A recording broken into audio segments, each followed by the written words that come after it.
Hi everyone, my name is Lisa Krein and I am our Berry Company's operations trainer, and today I'm talking a little bit about Google Mail or Gmail, or as you may see it, it might be called Bmail, Berry Company's mail.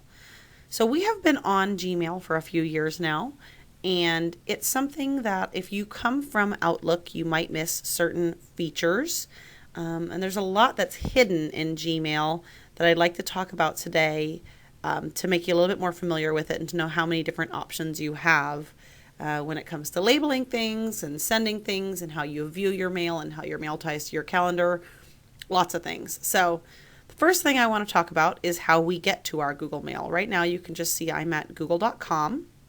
I am signed into my browser, my Google browser.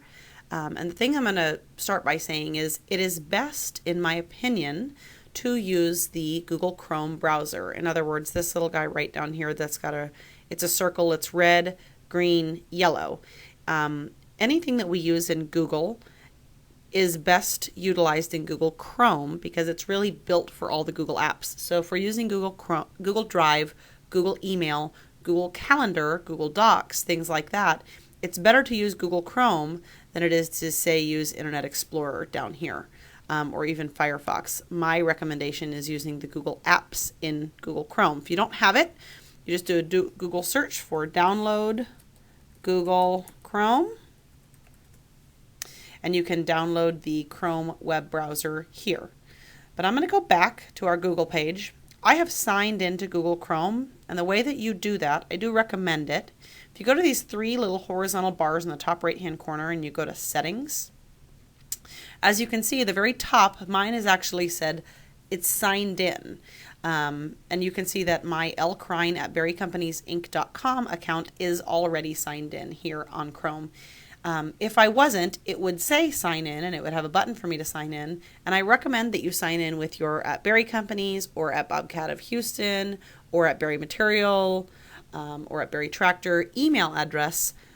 Because that's the best way for us to be able to make sure that our account is tied to any page that we open that might be an email or a calendar or a drive, some type of document. So signing into your browser here, once you sign in once, every time you pull it up, it will include the signed in everything that you've done. And I could go home to my home computer, sign into the browser there, and I could view my history, things that I looked at while I was at work.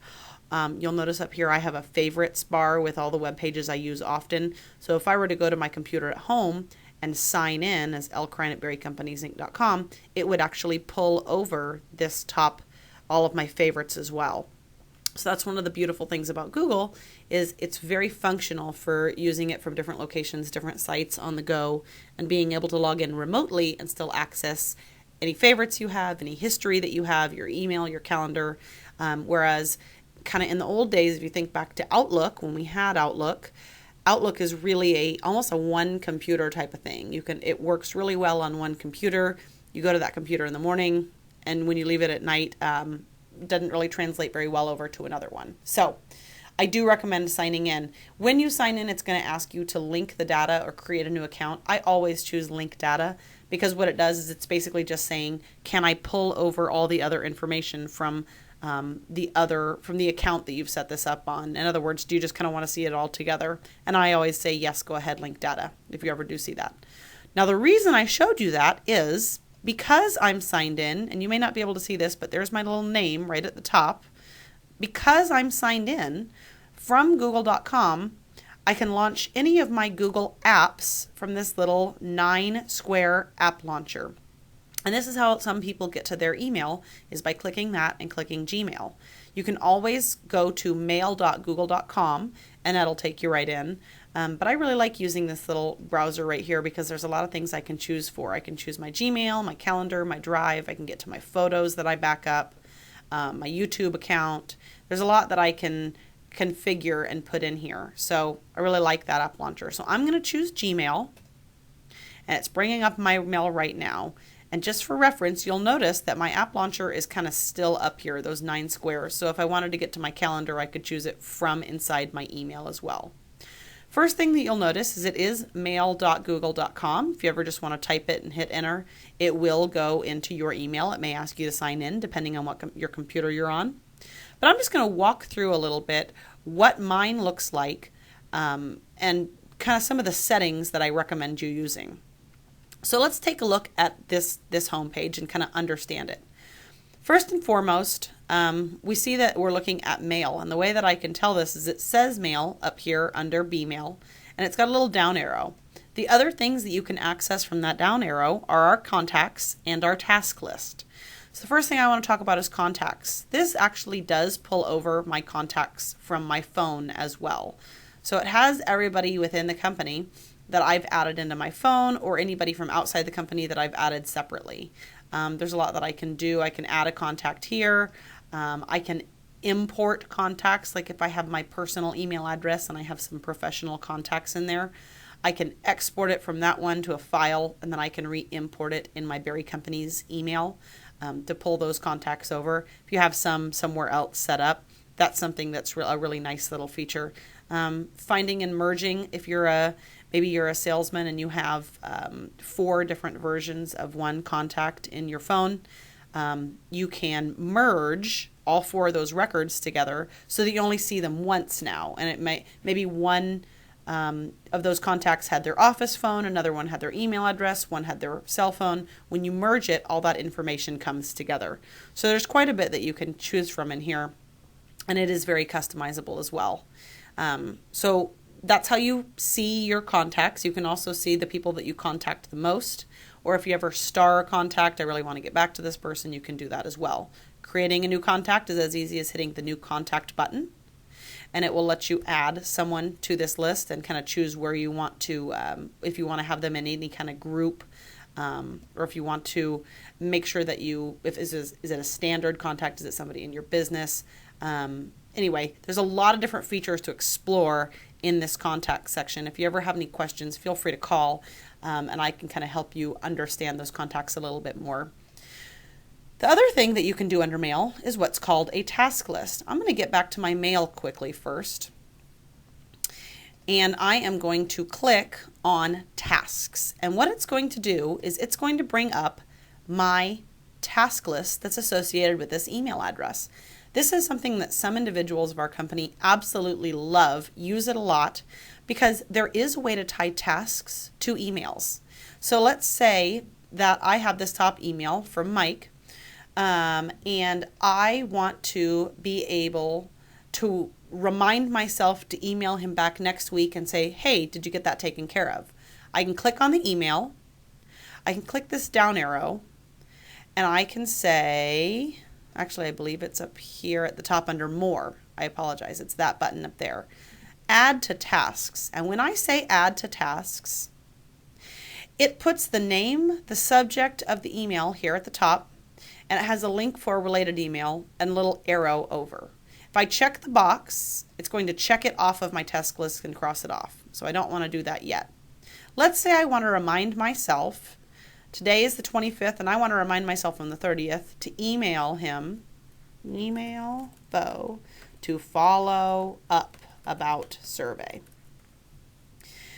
So now, when I click back to list, it's actually added this to my calendar on Monday, May 30th.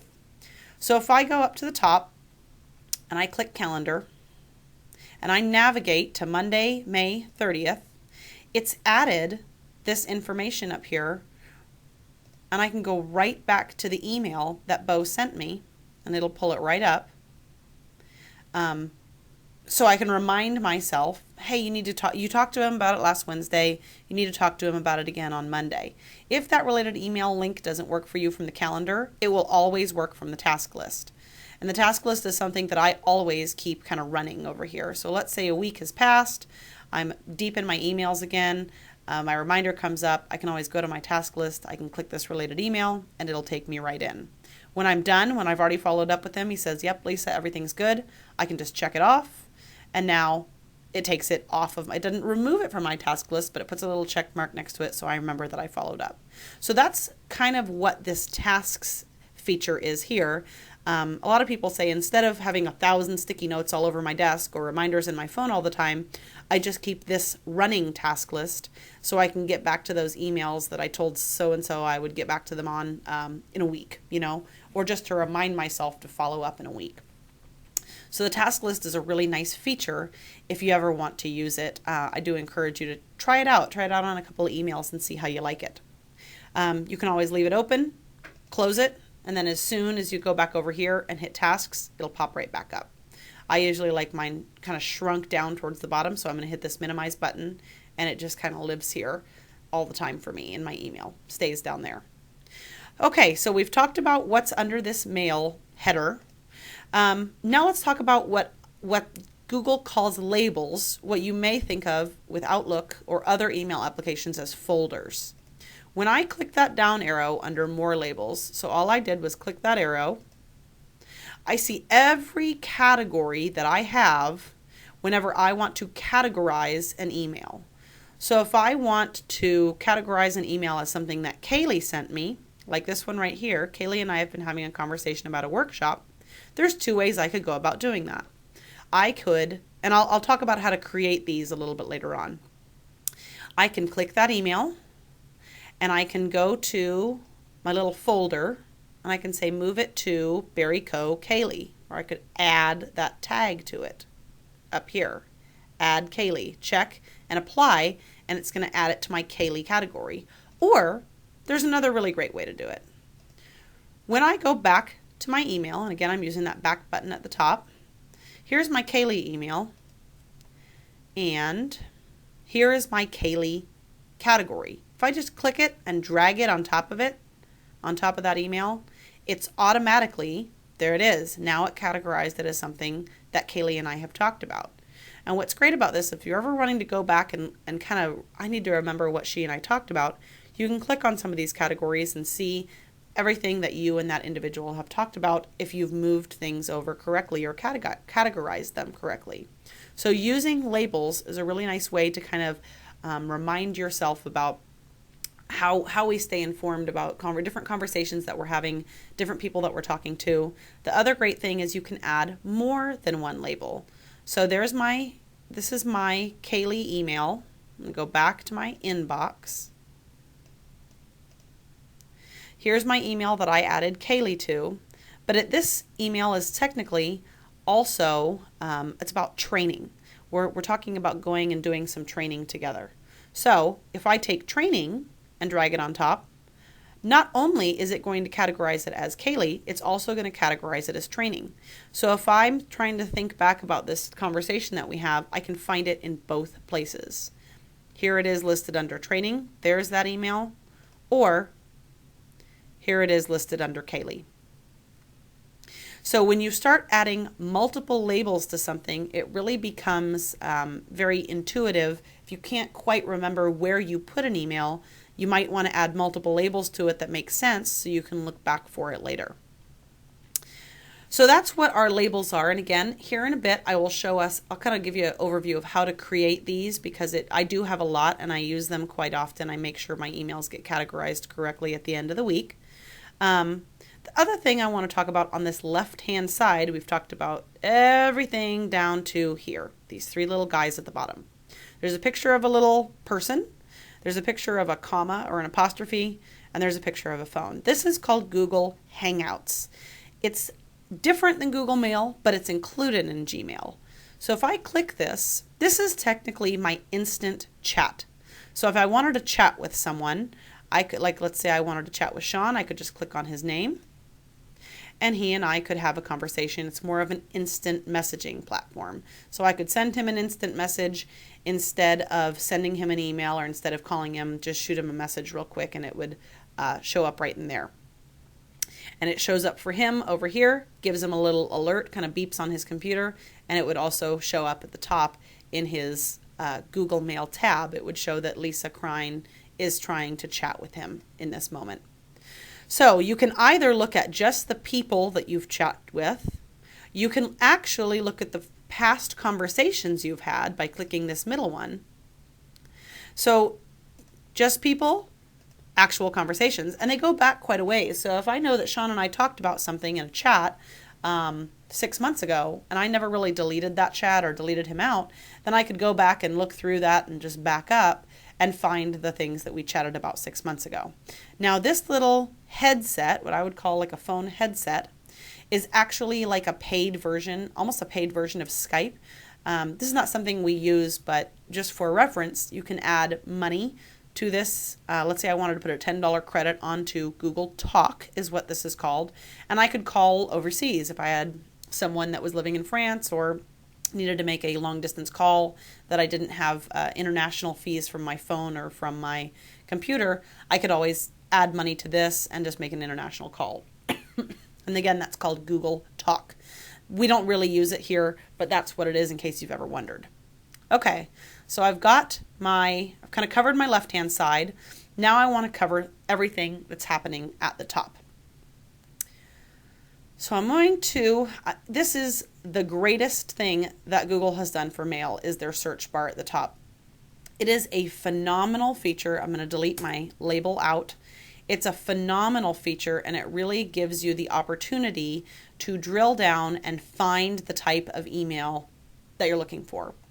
So let's say that I do get a lot of emails from Mike Sanders, and I want to search for one that I know he sent me and it had all the printers company-wide. But I don't remember when he sent it to me or exactly what it was. I do remember it was an attachment. If I just search for Mike, or even better, I start typing Mike and it pops up Mike Sanders, there's a lot of emails in my inbox, not even in my trash, just in my inbox, that come up with Mike. You'll notice that some of them don't even say Mike Sanders. It says this one was Diana, this one was from Angela, this one is from me. Anything that shows up here when you just type a name or an email address, so for example, msanders@verycompaniesinc.com, anything that shows up here is an email that Mike and I were both on. It wasn't necessarily from Mike, and it wasn't necessarily from me. It could have been from Angela, like this one was down here. And as long as it included both of us, it's going to pull up any emails here with Mike in them. So I want to make sure and tell Google, I want to see just emails that were sent from Mike Sanders. So if I type from, Mike Sanders, msanders@verycompaniesinc.com, and hit enter. Now, actually, you'll see the number went up from 84 to 98 because it's even looking in my trash. It's looking everywhere, any emails that I have, but now you can tell these are emails that Mike has actually sent. This is getting a little bit closer to what I want. However, there are still 98 emails that I have to look through about those printers. I don't want to look through all 98. I really want to drill down a little bit further. There's a little grayed out arrow up in that search box. And if I hover over it, it says show search options. This is the greatest thing that very few people know about. When I click that, it brings down this menu where I can start to drill down. So I'm going to say, I want to see anything from Mike Sanders to me, LKRI. Anything that Mike Sanders sent me. Let's search for that first. So I started out with 98. I'm going to hit search. I still have 98. That's because anything in here that Mike sent, I'm going to see. So it was obviously to me as well. So that was not enough information to narrow down my settings. I'm going to click that down arrow again and say anything from Mike Sanders to me that had an attachment. I know this printer listing that I was looking for had it attached as a PDF or as a document. So I check has attachment and I search again. Okay, starting to narrow it down a little bit more. Now there's only 79 emails.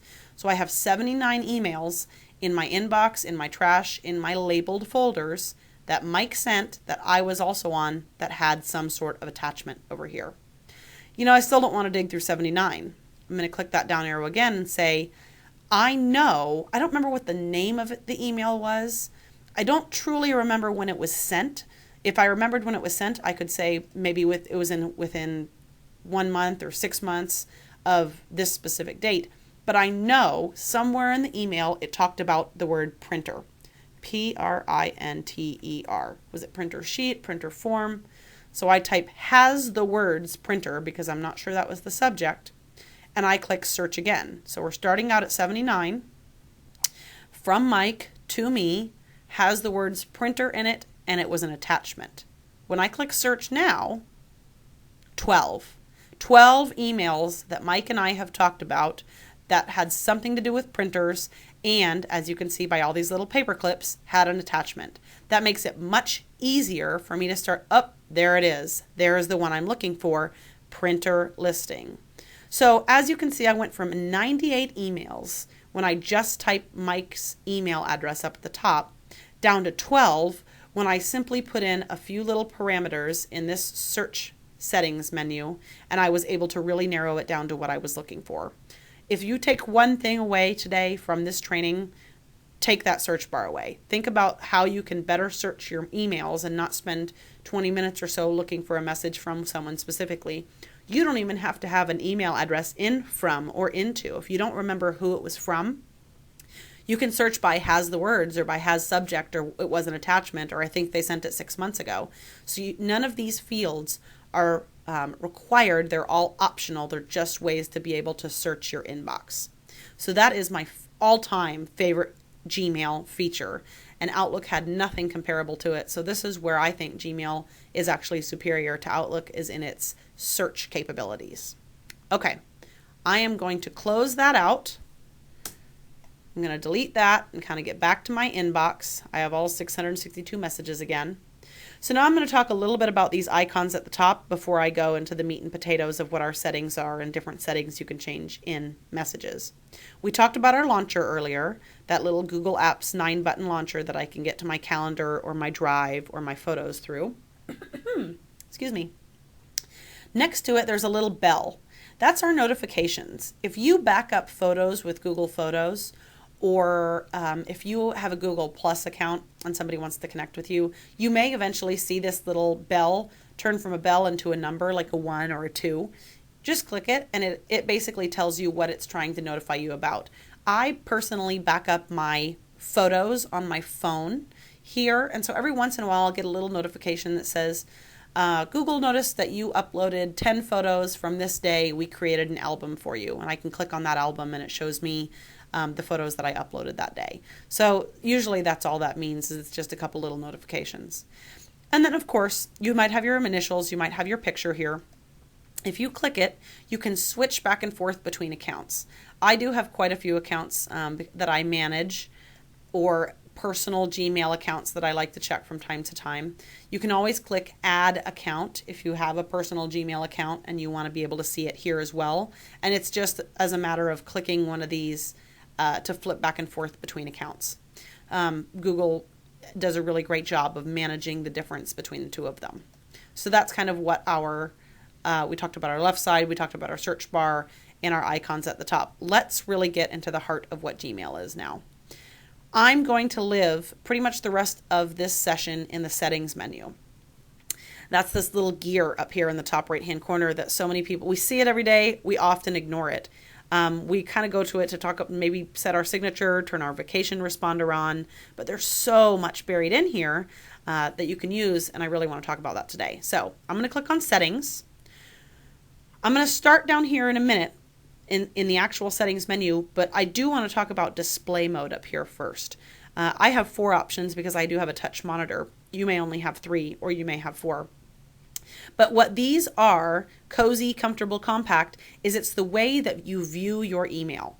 So if I click on compact, I want you to watch what it does to my emails. So right now they're spread apart a little bit. There's a little bit of space between each email. When I click compact, it's going to refresh my email and reload it. And everything's going to be, for lack of a better word, squished together a little bit more. So I'm going to see more emails on that page. So now I can see all the way down to this email from Laura about a ladies' night. If I change it from compact to, I believe, cozy, let's go to the one right above it. So I used to only be able to see this one from Laura. That's how far down I could see maybe 15 emails. When I click cozy, it's going to change it, and now that email is a little bit further down. I actually have to scroll down to see it because it put more space between my emails.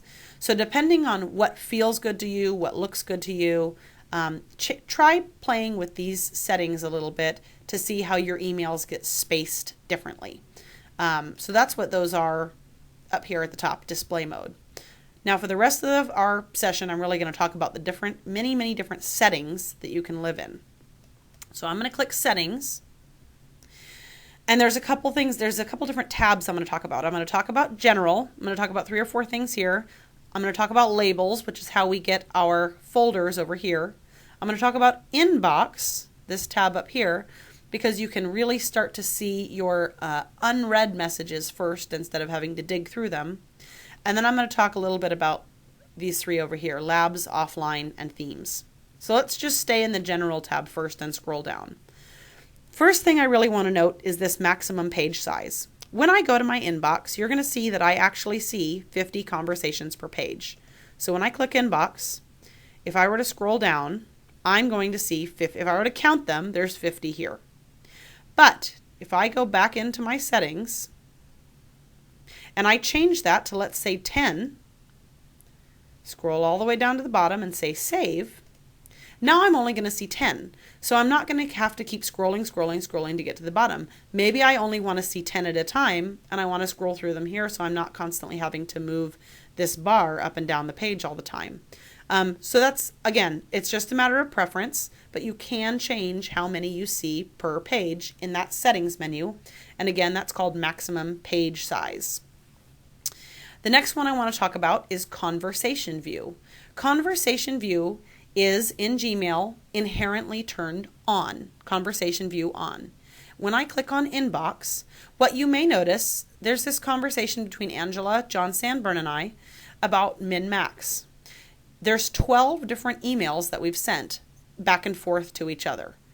It's great for some of us because we kind of like seeing all 12 of those emails. I like to be able to see this conversation that we've had. But if you're used to having Outlook in the past, as you know, every email comes in as actually a different message. They don't get grouped together like this. Some people love it, some people hate it. You can turn it off by going to settings and saying conversation view off, saving it at the bottom, and now Gmail will no longer group those emails. It will actually, so here's 3 of the ones that John, Angela, and I talked about. 1, 2, 3, right here. It's going to separate them out. It's no longer going to group them together. And so that's something that a lot of people really enjoy because it feels more like Outlook to them. Every email that comes in doesn't come in that little conversation mode. It comes in as a brand new email. So again, that's as simple as going to settings and turning conversation view on or off. Next thing I want to talk about that's still under this general tab is new mail notifications. But inherently, mail notifications are turned off.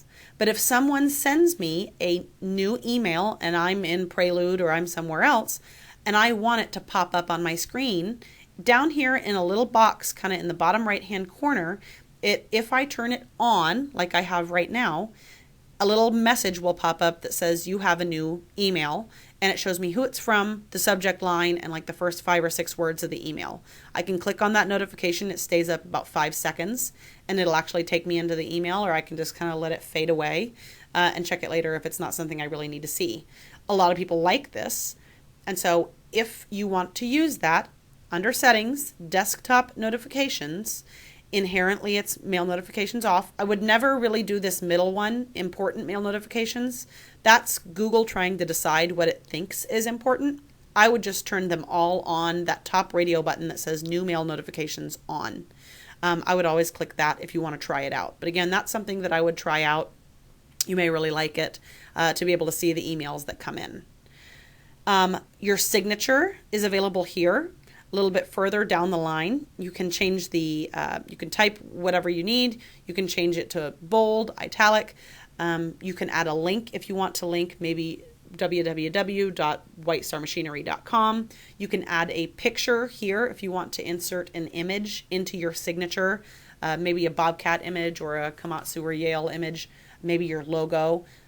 You can feel free to insert that here. And then, of course, you do have all the other text editing that you would normally have in an email. And so this is how individuals get a signature in. Vacation responder. Lots of people ask about this. Turning on the vacation responder is as simple as clicking this vacation responder on button. It will automatically default first day to today. So when I click vacation responder on, it's going to put today's date in here. And it may, I messed with this a little bit earlier today. You can uncheck last day if you just want it to be something that's, you don't know exactly how long you're going to be out. You may be out 3 or 4 days. And then you can always turn it off when you get back. Or you can say, no, I know I'm going to get back on the 30th. So you can set it from May 25th to May 30th. You put a subject here. You include your message. I would never check these down here. If you check these, you run the risk of certain individuals who send you emails missing out on that vacation responder. So I would leave those unchecked. When you click Save Changes, it takes you back to your email and it puts this yellow bar at the top that says Out of Office. You can always click End Now if you want to say, no, I'm actually back in the office, click End Now. Or you can go back into vacation settings and it'll let you change the date, change the message, change the subject line, things like that. So I'm going to say End Now, and it's going to turn my vacation responder off. If I didn't click End Now, my vacation responder would send emails through Monday. What month are we in? May 30th. I had to think about that. So it would send them through the last day that I set.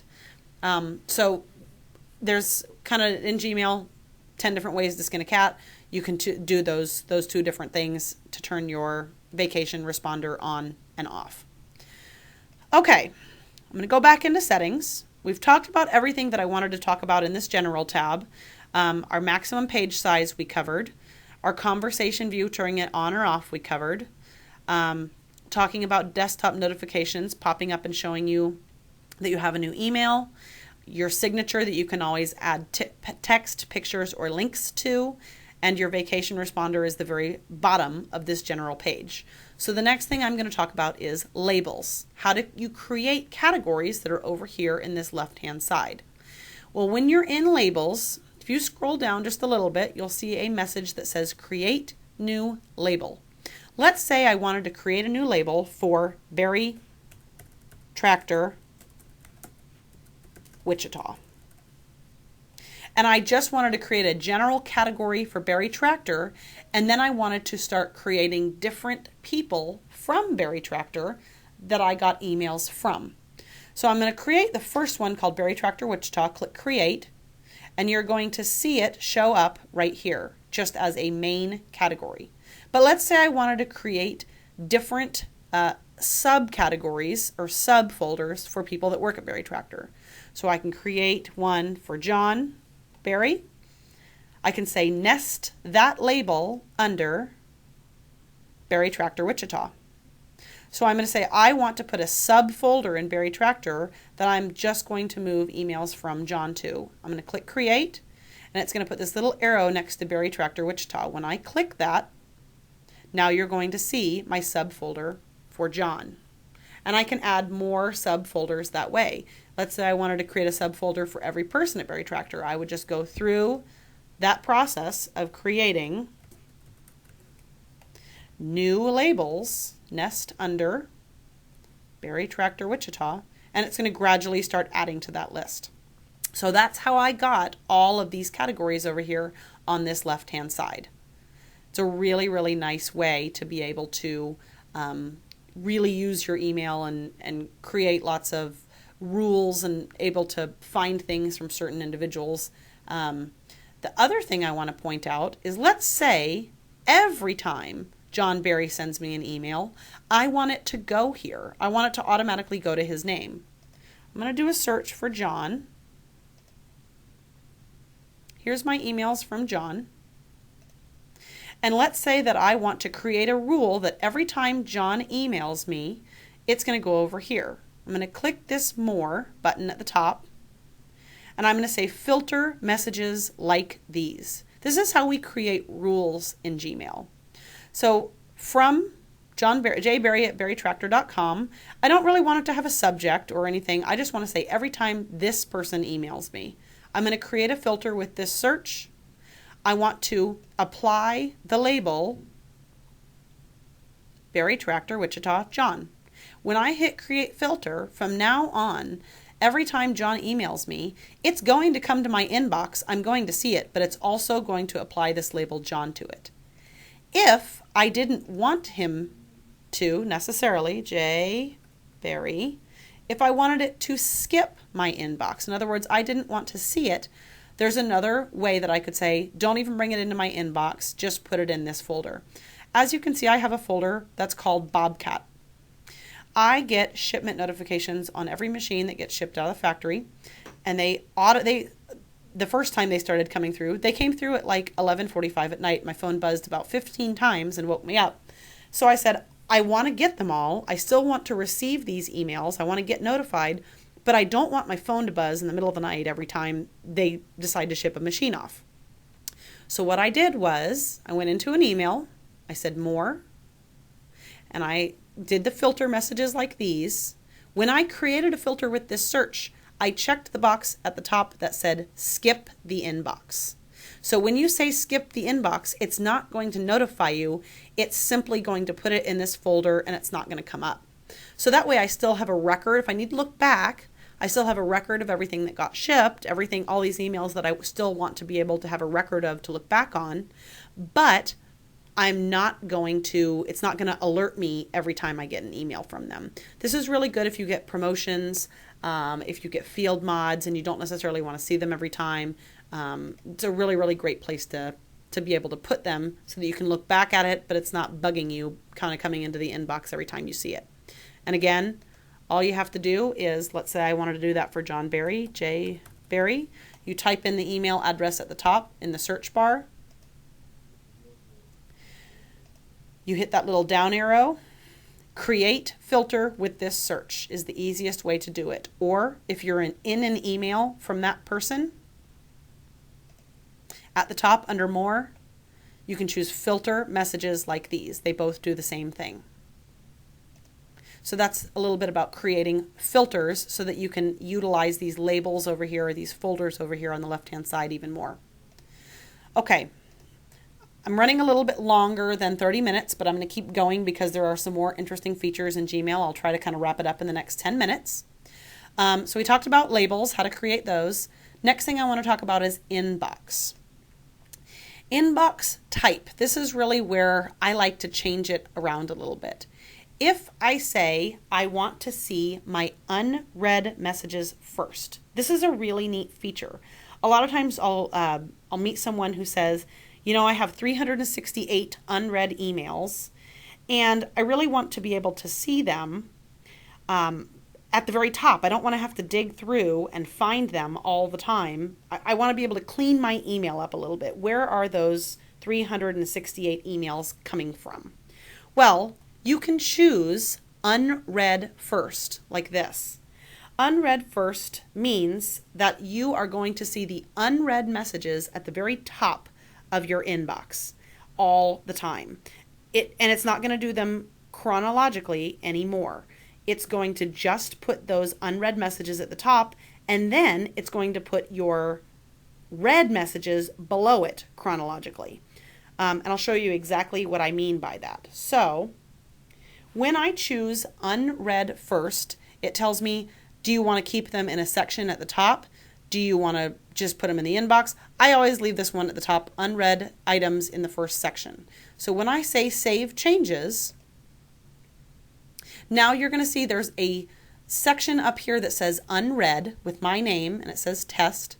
And then there's a section below that says everything else, and it is chronological. As you can see, it looks just like our regular inbox. But if you're trying to clean up your inbox or you really just want to see everything unread at the top, that's how you do that. And as soon as I open this, and then I go back to inbox, it's going to move it. I'm going to refresh it. It's going to move it down to the red section, and it's going to tell me you have no unread emails. So if you do see inbox and there's a huge number next to it that just drives you nuts, 455, and you don't want to have to dig through to find all of them, go to your settings.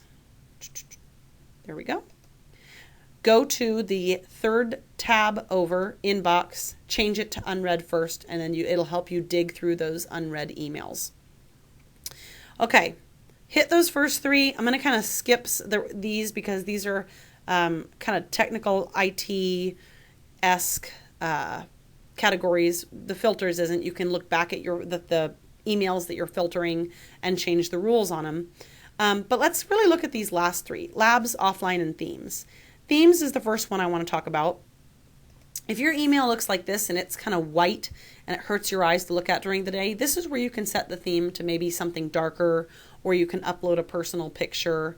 You can basically change the background and customize it a little bit. Sometimes it's fun to put a pretty picture. Yeah, let's put a picture of a mountain back there. That's fine. Save it, and now I see a nice mountain behind it. But really where I find this useful is being able to see something different for my eyes. What type of theme do my eyes feel good at because I'm looking at a computer screen 8 hours a day. So maybe I really like a dark picture, something like this picture of Austin, my hometown. So it's something I enjoy, but it's also dark and it's not going to hurt my eyes as much as maybe the light one does. So test your themes out a little bit, see if you can find a picture or at least a background color that feels good to look at if you're looking at a computer screen most of the day. So that's what that very last section is that says themes all the way over here to the right. Right next to it is offline. This is a great feature, offline Gmail, if you're someone who maybe you're about to hop on a flight and you're going to travel to a different state and you want to be able to, you have a 3-hour flight, you want to be able to tackle those 5 or 6 emails in your inbox, but you don't want to have to buy the internet connection on the flight. You can launch offline Gmail. I would usually do it 10 or 15 minutes before my flight from the airport, and it's actually going to pull up this. It's kind of a mock Gmail. It looks like the one that I have open on my other page, but it's offline. I don't have to be connected to the internet to look at these things that these individuals have sent me. And the best thing is, when it syncs, you can reply to a message, and I could type a message here and hit send. And when I got back online, the next time I got an internet connection and I was back online, let's say I had sent 10 emails on the flight, it would automatically send those 10 that were in my basically outbox. So it's a really nice feature if you're going to be out of reception for a while and you want to be able to reply to a few emails but you don't want to buy the internet on the flight just to do that. So that's what offline Gmail looks like. Very last thing I'm going to talk about on this page is this Labs feature. Labs they're little add-ons for Gmail. The one that there's a ton of different ones in here: Google Maps, previews, and mail. Let's say that you have an aha moment and you are constantly sending a field technician addresses of places that he's going. If you want a little map to pop up in his Gmail account to show him exactly where it's going, you can do that as well. There's a lot of there's another one down at the bottom, I believe. Unread message icon, like this one up here. It will put the amount of unread messages you have up here where this M is with the envelope, so you can see how many unread messages you have. The one that I love that Mike Sanders showed me that I turned on is called Preview Pane. As you can see, it's enabled, so I just moved it from disable to enable. And what it gives me is this new little button up here that's called Toggle Split Pane Mode. Again, this is something that's really useful if you are used to Outlook. When I click that, it puts all my emails over here in kind of a left-hand column that I can scroll through. And when I click on one, it brings it up over here in my right-hand column. So it brings up the email kind of in a 2-column format instead of, when I click this button again, just seeing it in a list format. So 2-column format with that button, kind of being able to go through, or list format with this button up here. Okay, so under settings, labs, try some of those labs out. See if anything makes sense to you that you'd really, really like to use. And there's not a ton in there. There's just a few that you may go, gosh, that would be really, really useful to have. Try it out, see if it works. You can always disable it later. The very, very last thing that I'm going to talk about today is on my phone. I'm actually going to pull up my phone on the computer because there is a phenomenal app.